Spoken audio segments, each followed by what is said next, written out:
பம்பரம் போலாடுறிய எதுக்கு நித்தம் சாமி வந்து ஏறிடணும் அதுக்காக தொப்புள தங்காட்டுறிய எதுக்கு மாமன் பம்பரம் தான் விட்டுடணும் அதுக்காக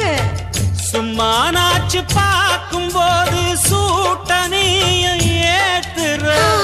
சாராயத்தை கண்ணுல வச்சு ஆளு மேல ஊத்துற காஞ்ச மாடு கம்புலதான் பாஞ்சது போல் தெம்புலதான் நீயும் மேய பாக்குற மூட்டை தூக்கும் மாமாய் அழகு மான தூக்கலாமா மாமன் வீரம் என்ன அதத்தான் நானும் பார்க்கலாமா சங்கதியெல்லாம் தெரிஞ்சும்